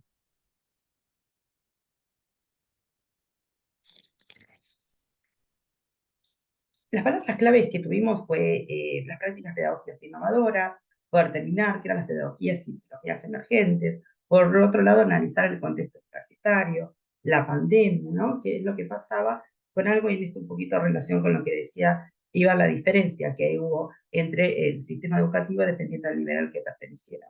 Como ya contábamos con plataforma, había un equipo que estaba atrás, todo, digamos, se hizo el tránsito mucho más sencillo. Pero después las preguntas que empezaron a guiar era, ¿cuáles de estas prácticas, digamos, que se utilizaron en esta virtualidad siguen siendo adaptadas o no a la vuelta a la presencialidad? Si esto fue un espacio o un momento que pasó durante la pandemia o no, y cuáles son las razones, si aquellas personas que las continúan, cuáles decidieron y el por qué. Nosotros estamos en esta etapa. Por un lado, trabajando con un grupo de docentes donde ya investigamos esta primera etapa y estamos viendo ahora bien cuáles son estas decisiones que tienen en la actual. El objetivo de nuestra investigación fue conocer cuáles eran estas prácticas utilizadas por los docentes universitarios y los específicos estaban más orientadas a lo que tenía que ver con la indagación sobre las prácticas pedagógicas, si cambiaron o no, qué hicieron. Por el otro lado, identificar bien cuáles eran estas prácticas, definir qué era innovación y qué no, y después también pensando en estas elegidas, ¿no? ¿Por qué seleccionaron esas?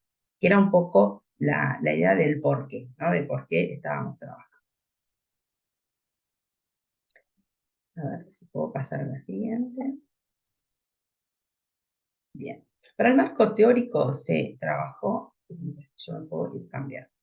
Se trabajó, por un lado, con diferentes autores. Si bien definiendo un poco, primero contar un poquito cómo se trabajó en la Argentina, abarca el marco teórico diciendo que la Argentina tuvo una manera particular y el tiempo, ¿no?, extendido que tuvo también la decisión del ASPO, tomar la práctica pedagógica entendida de dos autores. Por un lado, Jimeno Sacristán y Díaz Quero, en el sentido de tomando la práctica pedagógica como una actividad o tarea, pero también pensando en otros autores como interacción, ¿no? Entonces, tomando estos dos.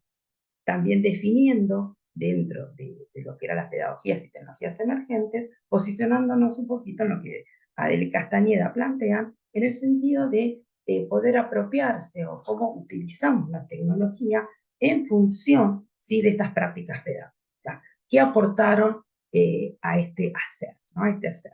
En esto también un poquito relacionado a lo que bien hablado en la primera ponencia, ¿no? En este saber ser, saber hacer, que también hace a la práctica docente. En cuanto a la metodología, es una investigación cualitativa, ¿sí? Se tomó el alcance de la investigación ese exploratorio descriptivo.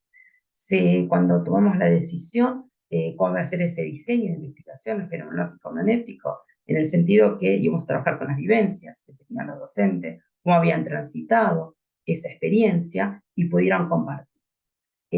No todos los que volvieron a la presencialidad fue plena, ¿sí? No todas las carreras tienen varias cátedras, ¿sí? Bueno, cada profesor tenía la decisión de si esa cátedra se iba a dictar en forma bimodal o iba a ser presencial con apoyatura, ¿sí? O si volvía plenamente a la presencialidad. Entonces, de esta manera se empezó a generar resoluciones distintas, porque íbamos a hacer algunas de las carreras, pasaron a ser totalmente a distancia.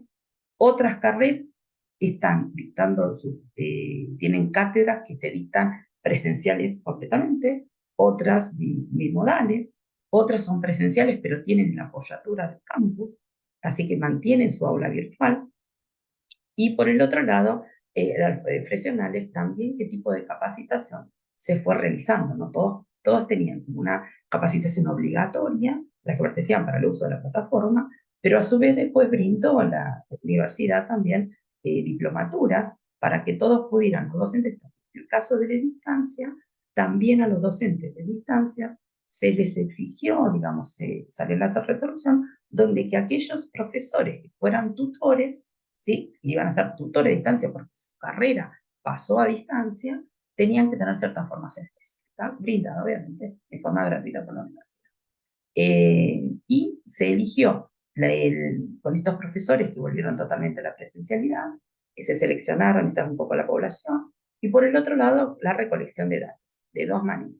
Por un lado, lo que es el cuestionario, teniendo en cuenta estos tres ejes, pre-pandemia, la pandemia y post-pandemia, para analizar un poquito qué era lo que estaba pasando, qué sucedía en la universidad, que solamente en la sede de Buenos Aires, y por el otro lado, la recolección de datos también se tomaba en cuanto a entrevista para profundizar con aquellos profesionales que decidieron sostener, ¿sí?, algunas de estas prácticas implementadas durante la pandemia. Yo le voy a pasar la palabra a Guadalupe, que nos cuenta qué encontramos, ¿no? O sea, cuando fuimos al campo, ¿qué fue lo que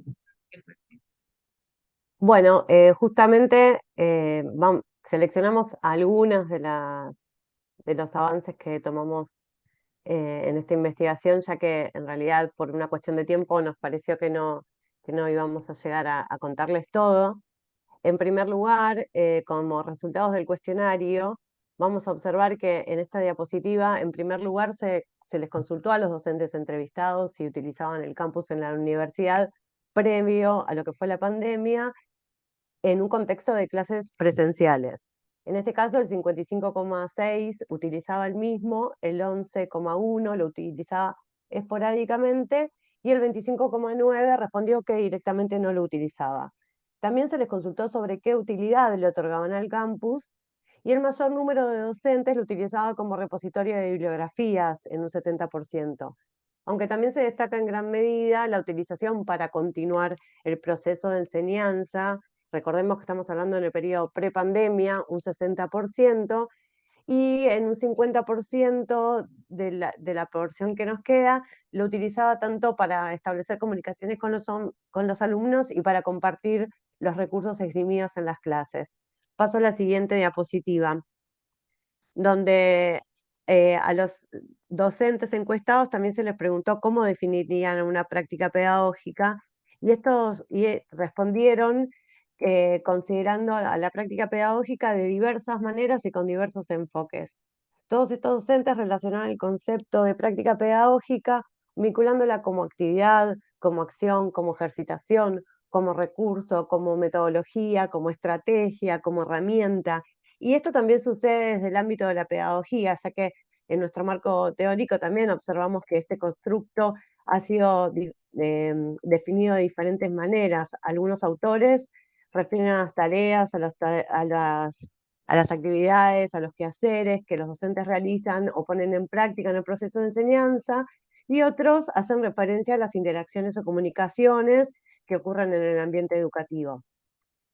Por otro lado, algunos docentes puntualizaron el concepto de práctica de enseñanza pedagógica como la interacción que se produce justamente en el proceso. Esto también sucede con los autores, ya que hay varios de los autores que lo entienden de esa manera, como un conjunto de actores que interactúan entre ellos y así construyen el conocimiento. Otros de los autores expresan esta necesidad de coordinación y subordinación entre los sujetos que intervienen en el proceso de enseñanza-aprendizaje, y dentro de la misma línea de pensamientos están los autores que lo expresan no como un quehacer monótono e impensado, sino como un innovar reflexivo, y de lo anterior podemos decir que las prácticas pedagógicas innovadoras responden a una acción de cambio respecto de los paradigmas, ¿no? Los paradigmas tradicionales sobre cómo comunicar, cómo representar y cómo compartir el conocimiento por parte de los docentes. Paso a la siguiente diapositiva. Bueno, en este caso las universidades, bueno, ya esto lo adelantó un poco Silvina y lo venimos charlando también en otras ponencias. Las universidades de Argentina tuvieron que decidir frente al brote de COVID cuál iba a ser el modo de abordaje del inicio del ciclo lectivo 2020. Entre las medidas, algunas universidades optaron por posponer el inicio de clases y otras recurrieron a los recursos digitales como para iniciar o continuar las actividades académicas. En este caso, bueno, la educación en línea o virtual se planteaba como el sustituto a la educación presencial hasta nuevo aviso. Entonces esos recursos digitales y esas diversas plataformas virtuales pasaron de ser un soporte o suministro de información y contenidos para convertirse en un soporte tecnológico necesario para poder darle continuidad a las prácticas pedagógicas. Esto implicó para los docentes, para las universidades, digamos, una serie de retos y oportunidades. En este caso, como podemos ver, cuando se les consultó a los docentes encuestados si frente a la implementación de la virtualidad necesitó o no modificar sus prácticas pedagógicas, el 74,1 respondió afirmativamente, mientras que el 25,9 estableció que no necesitó modificarlas. Paso a la siguiente diapositiva. Bueno, resulta de la comparación entre las prácticas pedagógicas enunciadas por los docentes encuestados, que previo y durante la implementación de la virtualidad, que la clase expositiva continuó siendo una práctica pedagógica muy utilizada. Esta, es más, hasta se incrementó su utilización en un 7,4%. El trabajo cooperativo, los análisis de casos, las simulaciones y el aprendizaje basado en proyectos resultan aquellas prácticas que más se incrementaron durante la virtualidad en esta universidad. De manera moderada se continuaron utilizando el aula invertida y el aprendizaje invertido. También se les consultó sobre qué recursos utilizaban previo al aislamiento y durante el mismo. Y en la comparación se observa cuáles de los recursos digitales de la plataforma se acrecentaron, evidenciando que la virtualidad necesitó nuevas prácticas durante el aislamiento diferentes a las que se utilizaban en la presencialidad. Los foros, las encuestas, los glosarios, las autoevaluaciones, las presentaciones dinámicas, los libros digitales, las actividades H5P, justamente fueron, ni otras, fueron las que sufrieron mayor índice de utilización respecto de los recursos previos a la pandemia.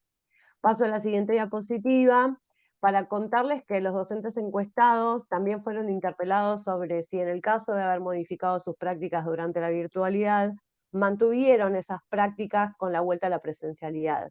Y en este caso ellos se expresaron en un 81,5% de manera afirmativa, mientras que el 18,5% expresó que no les mantuvo.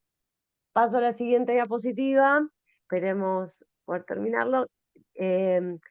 Cuando se les preguntó cuáles fueron esas prácticas que mantuvieron o sea, a los docentes que dijeron que sí mantuvieron algunas prácticas, les preguntamos cuáles fueron esas prácticas, y y encontramos como respuestas más significativas los videos interactivos, las encuestas, los crucigramas, las presentaciones dinámicas, paisajes de aprendizajes, lecciones de contenido, glosario, actividades H5P, foros de debate e intercambio, realidad aumentada, entre otras.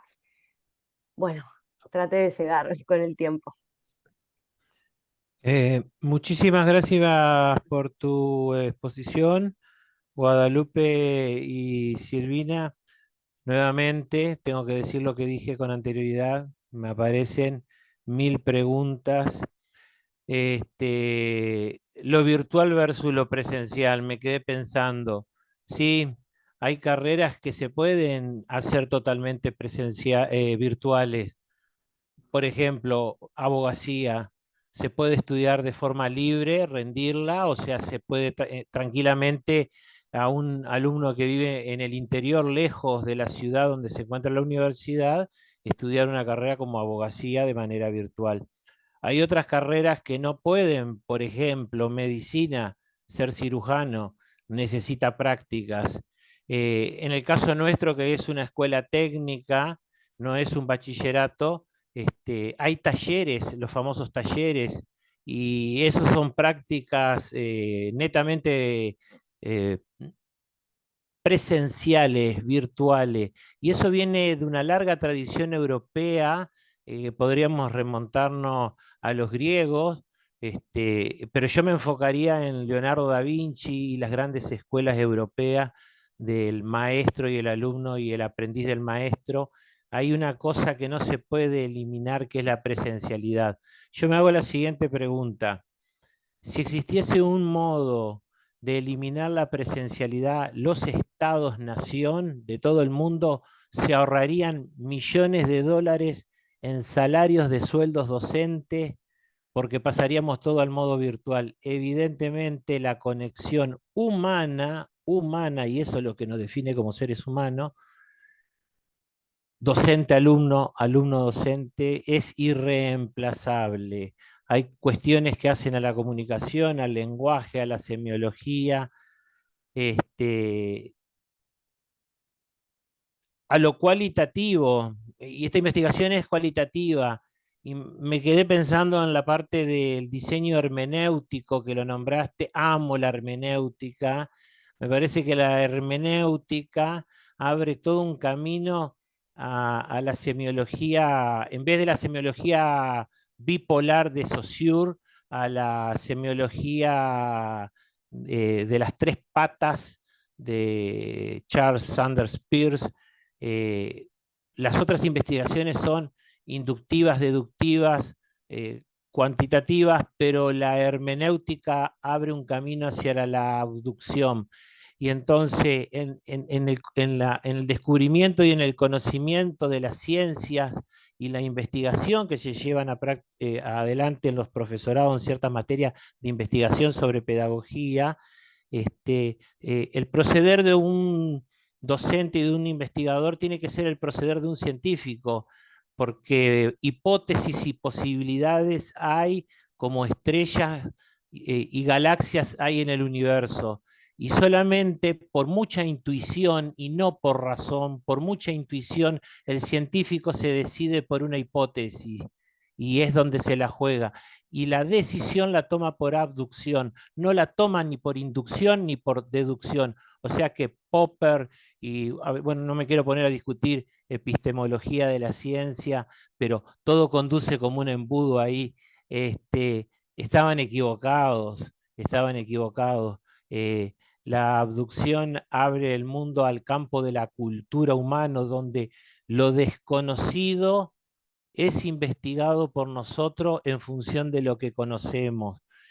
Hacemos la analogía, abre la puerta a la aducción y luego obviamente hacemos el proceso de la ciencia, de la inducción, confirmamos las hipótesis y hacemos toda la ortodoxia metodológica para presentar formato paper o para presentar formato tesis, pero no es así como partió. La investigación partió por un saber previo que el docente trae por su cultura, por sus años de vida, por su experiencia en el aula, por ese ojo que tiene el director técnico para saber elegir cuál es el jugador que va a poner en la selección de fútbol. Hay un montón de conocimientos que están más allá de la teoría. Yo le doy mucho valor a la práctica. Yo creo que hay una conjunción entre la teoría y la praxis. Así que me pareció hermosa la presentación y quería hacer ese comentario. No puedo evitar hacer comentarios, discúlpenme, no puedo evitar hacer comentarios. Deberíamos pasar a Carlos David, que los quiero citar, Laura Quispe, que son de Perú, y van a hablar sobre el programa y el uso de laptop para niños, que no está presente hoy. Obviamente no voy a hacer ningún comentario porque ellos eran los expositores, y luego de ellos venía yo. Hay otra persona también que iba a participar, que por fuerzas de razones mayor no la quiero nombrar, que es Tania López y Márquez Arantes, que iban a presentar la retroalimentación de ideas y la gestión del conocimiento en aulas universitarias. Seguramente hubiera tenido mucha relación con todo lo que estábamos discutiendo. Estos dos expositores, estas dos expositoras, no están presentes por razones de fuerza mayor. Y bueno, como el burro queda para el final, me llegó mi turno de presentarme y contarles qué hago yo y cuál es mi trabajo. Yo soy Federico Anderson, quien ha estado intercambiando humildemente con ustedes en este honorable lugar que me ha dado la universidad. Y yo lo que quiero compartir, voy a pasar al modo de pantalla compartida. A ver si aparece. Ahí está. Yo en la escuela técnica número 2, estoy hablándole de la provincia de Entre Ríos, República Argentina, pero también he trabajado en la provincia de Buenos Aires. He estado en la trinchera, en el Gran Buenos Aires, en donde los soldados se fogonean, no donde los generales están en un escritorio y se convierten en ministros de educación y dictan leyes, pero nunca pisaron el aula. He estado en varios lados y ahora me he venido a trabajar acá a mi tierra natal. Y en la Escuela Técnica 2, este es un trabajo que desarrolló el profesor Luis Ponti, que debería estar haciendo la presentación él, no yo, pero no pudo porque está con un cargo de directivo en sus tareas en el colegio. El robot que desarrolló la Escuela Técnica 2 el año pasado participó del concurso nacional Innovar del Ministerio de Ciencia y Tecnología de la Nación, que se realiza en Tecnópolis. Es el mayor concurso de ciencia y tecnología que tiene el país, que agrupa a escuelas secundarias, institutos terciarios, universidades, el sector PYME, las empresas privadas, y otras empresas financiadas por organismos del Estado, como el INVAP, que han desarrollado satélites para la NASA. Presentan todos los proyectos, los inventos, los desarrollos que tiene la República Argentina. Y realmente asistir 3 días a ese encuentro es emocionante, porque uno se encuentra con que el capital humano que tiene la República Argentina es inmenso. Había una categoría que se llamaba inteligencia artificial y robótica. No estaba permitido que participen las escuelas técnicas, solo las universidades podían participar, pero nosotros fuimos admitidos. Acá en la ciudad de Concordia, Entre Ríos, está la carrera de ingeniería mecatrónica, que todo el mundo le dice robótica, pero no es robótica. Robótica es una parte de algo más grande, que es ingeniería mecatrónica, única en la República Argentina. Y está la carrera, varias carreras de ingeniería en la UTN, la Universidad Tecnológica Nacional, que también hacen congresos y eventos relacionados con los robots. Han venido a la escuela a ver y nos han dicho que tenemos muy buenos robots. Este robot se construyó por un equipo de profesores, que ahora, cuando termine de hacer la presentación, les voy a dejar por el chat el link a una publicación en la base de datos de la Universidad Nacional de La Plata, donde fue publicado el trabajo. Hay un video en YouTube, etcétera, etcétera. Lo que están apreciando a la izquierda es un dibujo CAD del robot, de una de las versiones, porque es un robot versátil. Yo me dedico a dar dibujo técnico en la escuela y física. Y a la derecha lo que están viendo es la interfaz de programación en un lenguaje muy amigable, que evita errores humanos, que fue lo que desarrollaron y trabajaron los profesores de informática, porque la Escuela Técnica 2, entre las especialidades que tiene, es Tecnicatura en Computación. También estamos viendo abajo de la captura de la pantalla del lenguaje de programación, todo lo que es el CPU, el cerebro, las baterías, los sensores, todo lo que es la interfaz. Pasemos a la siguiente imagen.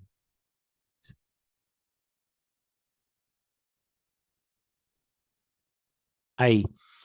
A la izquierda lo que vemos, bueno, son los periféricos, ¿no? Desde el cerebro, el CPU, las baterías, los cargadores, los joysticks, los medios de comunicación, la interfaz entre el hombre-máquina, y abajo la imagen de la foto de los alumnos programando, realizando la programación del software que va a manejar al robot. Y a la derecha hay una foto del robot que tiene un brazo robot, un brazo que se levanta, toma objetos, puede tomar objetos como una pelota de juguete de niños. Acá lo que vemos, apreciamos, son más imágenes. Y finalmente, esta es una captura de la imagen del robot didáctico para fines pedagógicos y educativos.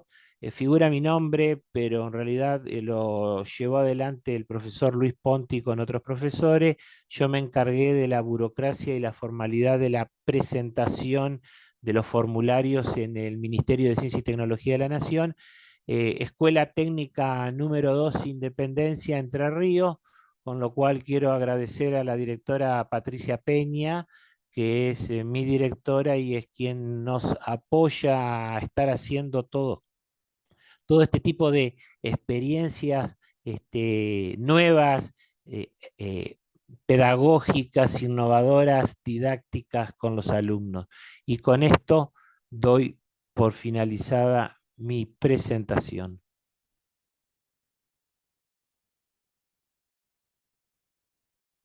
Bien, nos quedaba un tiempito. Yo quisiera, si me perdonan la desprolijidad, porque en este momento quiero buscar el link que dice, lo estoy googleando, robots. No lo tenía a mano, perdónenme por la disprolijidad, porque supuestamente tendrían que estar hablando otros profesionales, CDC o NLP. Les voy a tomar el link y ya se los estoy pasando por chat, donde van a poder encontrar toda la información. Aquí lo encontré.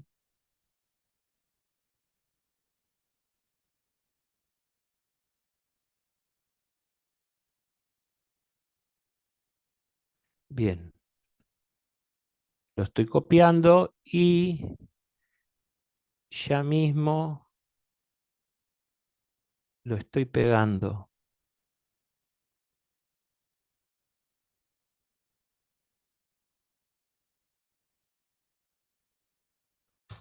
Bien, ahí les acabo de pasar por el chat el link a la base de datos de la Universidad Nacional de La Plata, donde van a poder encontrar un paper sobre el trabajo desarrollado, escrito, y van a poder encontrar un video de YouTube unido al link, donde se puede ver la entrevista que un medio periodístico de la capital de la provincia de Entre Ríos, de Paraná, le realizó al profesor Luis Ponti cuando participaban de un concurso de la Copa Robótica con este proyecto que les acabo de presentar, para la cual no les voy a robar más tiempo. Quien quiera podrá informarse por medio del link que les dejé por el chat.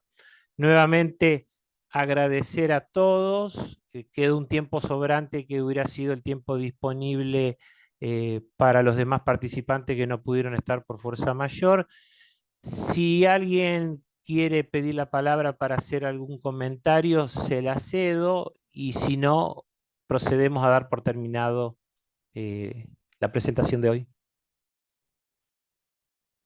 Sí, yo tenía algunas preguntas, puede ser. Bueno, cómo no. Sí, le quería preguntar a Isabel, María Isabel Salinas, el tema del portafolio, porque yo lo he usado en otros niveles. Si bien yo trabajo en la universidad, también trabajo en otros niveles en la parte directiva, y una de las cuestiones es el uso del portafolio en el nivel superior. Si bien yo lo he usado, lo empecé a usar en la escuela primaria, justamente en pandemia, es un buen recurso. Vos hablabas de wix.com para el uso del digamos, el e-portafolio. ¿Cómo es? ¿Me podrías contar un poquito si es gratuito, cómo lo manejan eso? Sí. Bueno, en realidad el especialista en esto es el coordinador de evaluación del departamento, pero yo desde ya te puedo contar, ¿no? En realidad todo parte de este modelo que nosotros tenemos, donde la formación está centrada en el desarrollo de lo que nosotros llamamos aptitudes, pero en otros marcos se llama capacidades o competencias. Y bueno, los portfolios justamente se consideran un instrumento muy adecuado para evidenciar el desarrollo de esas capacidades, ¿no? Entonces, como parte de las instancias que los chicos tienen que aprobar para, en definitiva, aprobar su carrera, ¿no? Está la presentación de estos portfolios electrónicos, que uno es a mitad de carrera y otro es al final. Se construye con la herramienta Wix porque es gratuita y nos pareció que tenía una muy buena usabilidad, ¿no? O sea, es muy fácil de entender cómo se utiliza, y además, bueno, tiene toda la posibilidad de agregarle multimedia.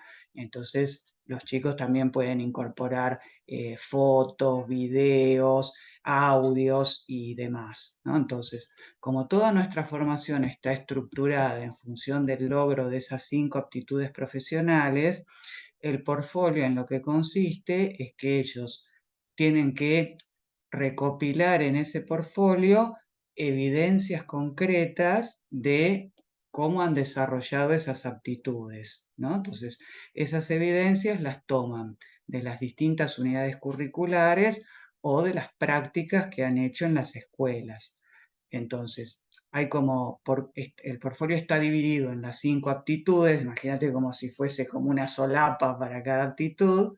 Entonces, para cada aptitud ellos tienen que presentar 2, 3 evidencias en cada caso, donde la describen esa evidencia, la presentan concretamente y además tienen esa reflexión metacognitiva, donde ellos dicen, por ejemplo, esta evidencia demuestra que desarrollé mi aptitud de comunicación en el nivel 2, porque además están divididas por niveles, porque, y tienen que dar toda la explicación del caso, ¿no?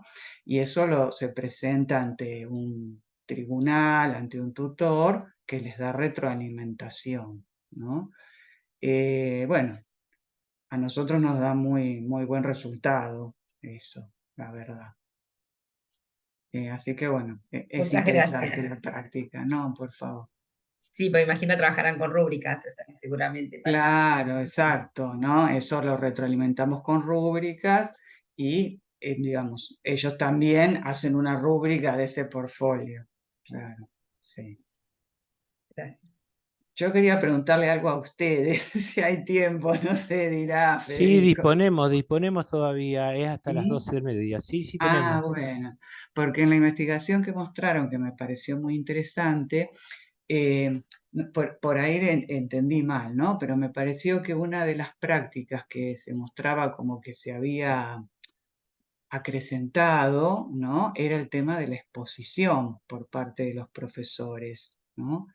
Entonces, les quería preguntar si lo había entendido bien, ¿no? Y si eso estaba ligado, por ejemplo, al uso del Zoom, que ha llevado a que este tipo de prácticas se incremente mucho. eh, y por ahí sí lo ven como uno de esos casos que se dicen que que la tecnología, en lugar de contribuir a innovar, por ahí contribuye a reforzar las prácticas transmisivas tradicionales, ¿no? Sí, no sé si Guadalupe querés contestar, si no. eh, sí, en realidad notamos que quizás cuando surgió el Meet, ¿no es cierto? Que no se comunican por sí, por Zoom o por Meet, pasaba que el profesor no interactuaba con los estudiantes, independientemente que podía, tenía la posibilidad de. Entonces, habían incrementado mucho lo que era durante, porque ahí marcó tres cosas, Guada. Una era lo que era previo, digamos, entonces el profesor que estaba acostumbrado a quizás a estas clases expositivas, cuando llegó a la virtualidad terminó incrementando más, o sea, durante las 3 horas, ¿no? Que duraban a veces nuestros encuentros, Claro. ya la clase terminaba siendo expositiva. Después, cuando termina la pandemia, digamos, en lo que se observa es que no, que incorporan otros, ahí donde empieza la comunicación. Entonces, esta exposición que antes daba el profesor, ¿sí? En sus clases, se reemplazó por aula invertido, o sea, donde le dejaba determinados textos y todo, y permitió que estos encuentros sincrónicos, ¿no? Si bien en los asincrónicos podía haber una interpretación acerca de algo, el profesor incluso podía subir sus videos, pero ya no utilizar el espacio sincrónico para la exposición. Eso fue lo que se fue trabajando con cada uno de los profesores en este sentido, porque si no la clase terminaba el profesor hablando a la cámara donde el estudiante no se conectaba tampoco con la cámara, digamos, empezamos a notar eso, ¿no? Frente a eso, se fue evaluando, nosotros tenemos el equipo que trabajamos en conjunto, si bien yo soy la directora de la carrera, trabajamos con otro departamento que es DINET, que actualmente es el que se encarga de todo lo que es distancia.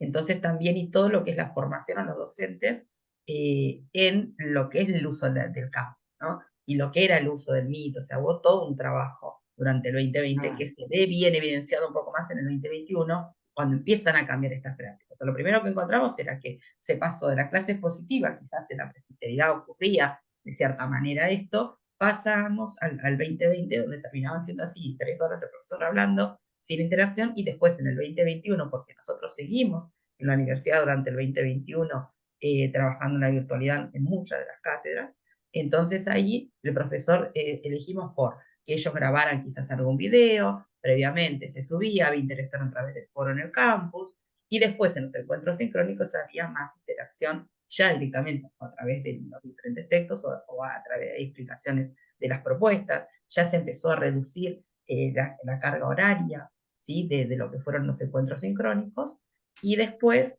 más se empezó, digamos, también el profesor ya estar más formado con estas capacitaciones que recibían, empezaron a usar otras herramientas que nos permitía el H5P, por ejemplo, que nos permite muchísimas de las cuestiones y que están en el Saunas Moodle, y que fuera, se pedía a cada uno de los profesores que fuera variaran a lo largo de sus clases en el tipo de uso. Por eso después empieza esta variación.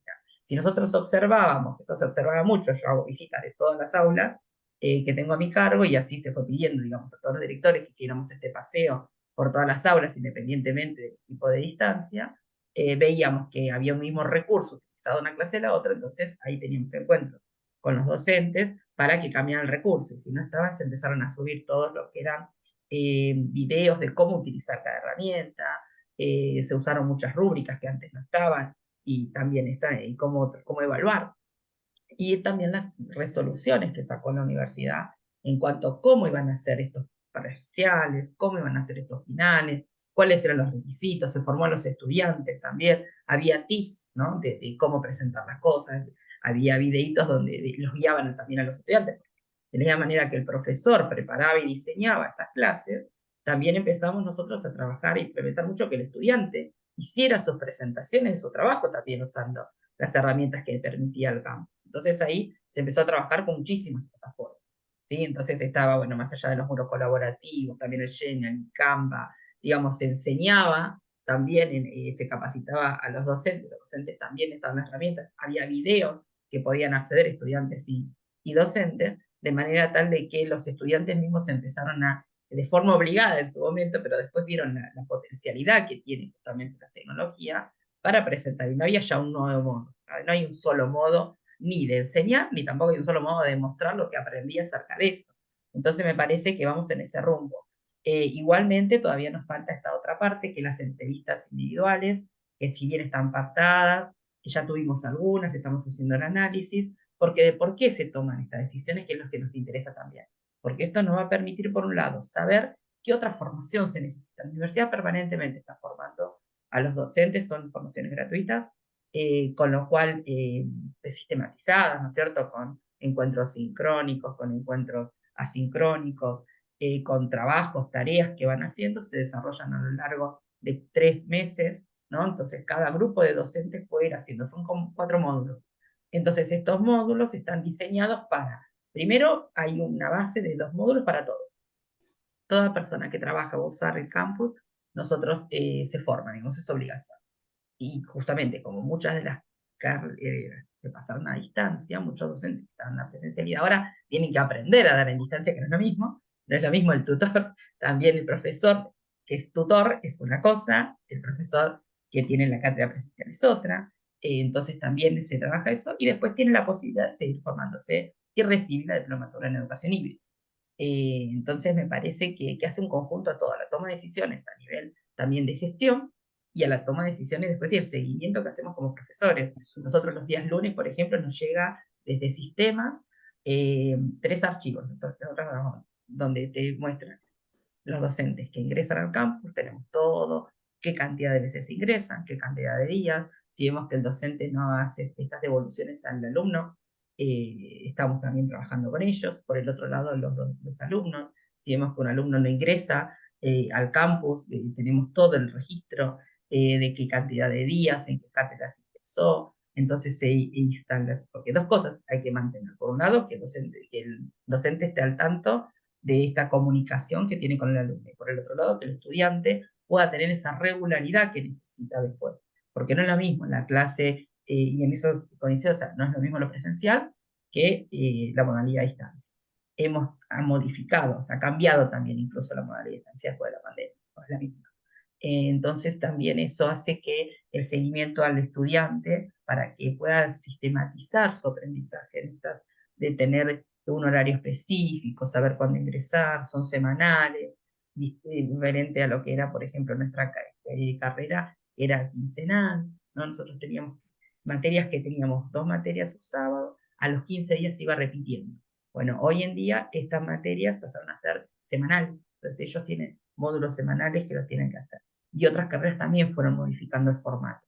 Entonces me parece que ahí es donde 2 cosas. Por un lado la gestión, que es súper importante. Por otro lado tecnológico, que tiene que estar y a su vez tiene que actualizarse, es actualizarlo todo. Y por el otro lado el docente, que también va modificando de a poco, ¿no? Como siempre, o sea, no son modificaciones que se hacen de un día para el otro, lleva su tiempo, y el estudiante acompañarlo en este proceso también, ¿no? Para que no deje, ¿no? Que también ahí acompañarlo en este sentido, sobre todo aquellas carreras que pasaron ahora totalmente en la modalidad. Bueno, muchas gracias. Muy interesante todo el andamiaje institucional que hay detrás. Sí, la verdad que sí, agradecemos muchísimo que nos permitan también seguir investigando acerca de lo que pasa y compartiendo con nuestros colegas, ¿no? También, porque esto anima a otros, ¿no? Porque la tecnología tiene eso, ¿no? Por un lado, tratar de potenciar estas prácticas, pero por otro lado, no correrse tampoco del lugar que tiene, ¿no? Que tiene que tener el docente. Gracias. Muchas gracias y bueno, me veo en la obligación de ir cerrando porque el tiempo se ha cumplido. Quería decir sobre ese último comentario que hicieron que yo veo que el Zoom vino a reforzar y las prácticas de diseño curricular, pero no las puede reemplazar. Lo sincrónico y lo humano, y en una escuela técnica como en la mía, está ligado a la tecné, al hacer. Y también hemos trabajado mucho con el tema de las rúbricas, lo hemos discutido mucho en las institucionales, pero si no fuera también por el Zoom y la virtualidad y el COVID, hoy aquí no estaríamos todos nosotros desde lugares tan distantes, o sea que algo bueno dejó, algo nuevo surgió. Agradecer a la Universidad de Palermo por haberme invitado a coordinar esta mesa, agradecerle a todos los participantes por toda su experiencia y sabiduría. Yo creo que nadie es el dueño de la verdad absoluta. La verdad, el conocimiento es un constructo social, lo hacemos entre todos, entre la teoría, entre la práctica, entre el saber y el hacer. Y así es como obtenemos la tecné griega, como lo definían los antiguos griegos. Y si tienen mucho más que compartir, bueno, damas y caballeros, los invito a que el año que viene se vuelvan a presentar y estaremos acá discutiendo mucho más educación, mucha más calidad educativa, mucha más innovación. Son toda gente muy inteligente, brillante, simpática, agradable, que han compartido este tiempo. Les doy las gracias a todos en nombre de la Universidad de Palermo. Le agradezco a mi señora directora, que yo tendría que estar trabajando en este momento, que estoy participando, o sea que agradezco a todas las instituciones que me apoyan, porque soy docente como ustedes, y me despido con un gracias, adiós, y nos vemos el año que viene. Gracias, adiós. Muchas gracias. Gracias a todos.